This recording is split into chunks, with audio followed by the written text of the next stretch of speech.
Recette du jour, la quiche en superposition avec les patates aux carottes et parmesan. Donc, première partie, je fais juste la quiche. Vous pouvez faire vidéo suivante pour voir l'étape patates. Alors, on va travailler avec notre tupperone aujourd'hui. J'ai besoin pour cette recette de, premièrement, une cuillère à soupe de beurre qu'on va se servir pour faire qu'est-ce qu'on va appeler une imitation de croûte.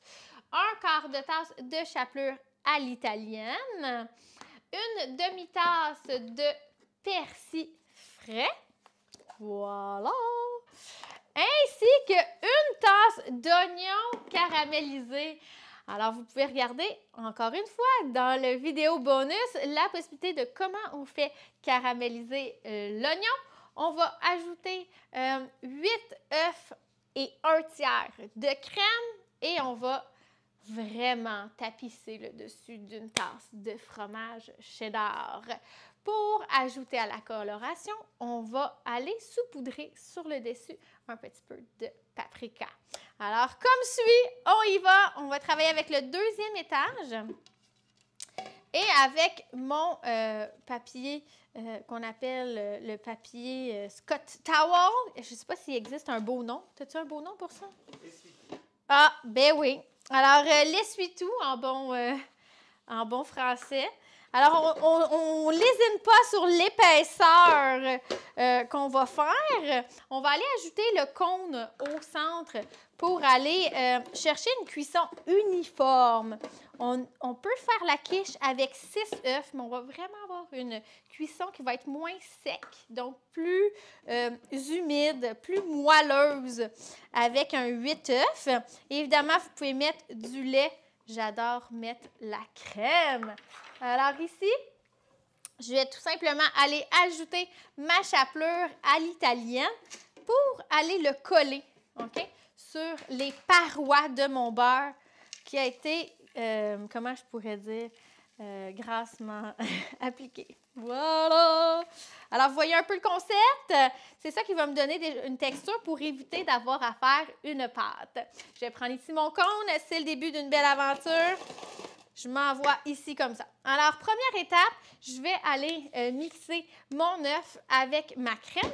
Je vous montre à l'intérieur, ça a l'air de quoi? Ah!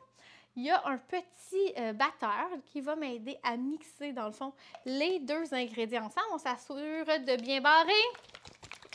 Et là, on y va pas de main morte. Je ne sais pas si je vais perdre mon micro. Ah! On n'oublie pas de saler, poivrer. Je continue. Juste pour être sûr de ne pas avoir oublié un jaune, ce serait plate. Au fond. Et qu'est-ce qui est le fun, c'est qu'on peut s'en servir aussi pour faire des pâtes à crêpes. Donc, dans un brunch des fêtes, ça pourrait peut-être être intéressant dans une prochaine édition. Voilà. Je coule ça ici par-dessus. Déjà, c'est magnifique. J'espère que vous allez avoir la chance de voir sans que ça renverse. Bougez pas, je m'en viens.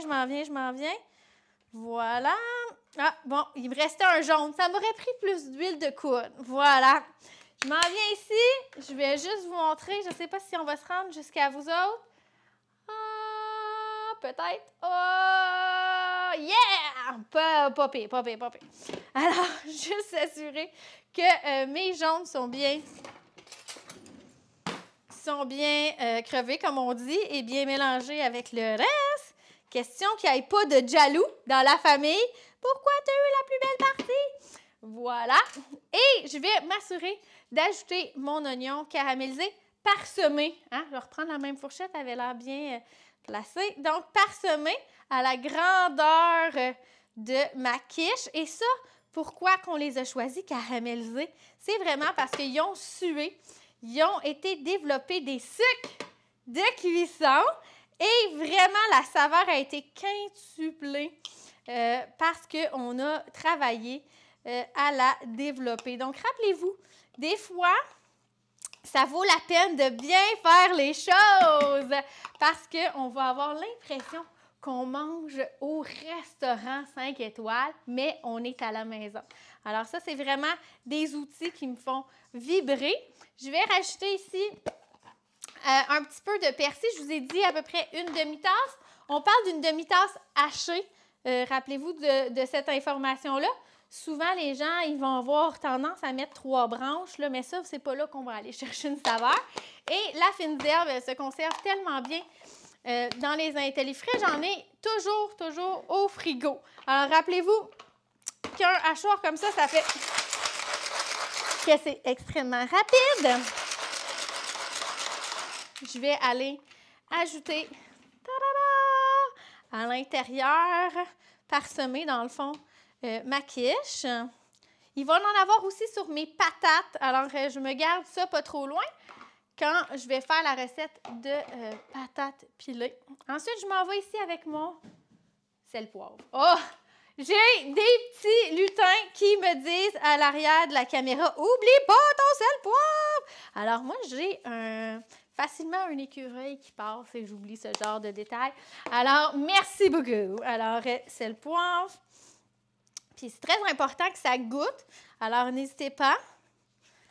Parce que, évidemment, c'est ça qui va faire que vous allez aimer votre propre cuisine. C'est de ne pas hésiter à bien épicer.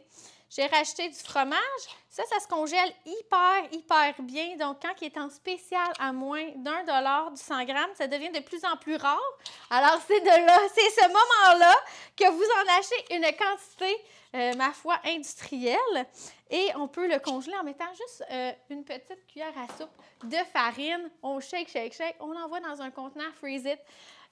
Ou garde-gel de congélation et vous allez voir, ça fait vraiment un job extraordinaire. Il reste friable et disponible à l'année. Voilà. Alors, je saupoudre le paprika, étape 1, done. Alors, quand ça va sortir, il va être bronzé comme si je l'avais envoyé au four, qu'on appelle facilement un leurre.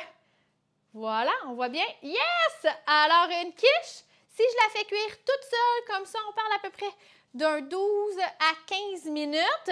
Si je la fais cuire en superposition, on va l'envoyer tout de suite pour un 25 minutes. Alors, toujours dans l'optique que le milieu va prendre un petit peu plus de temps à cuire, on n'oublie pas le cône.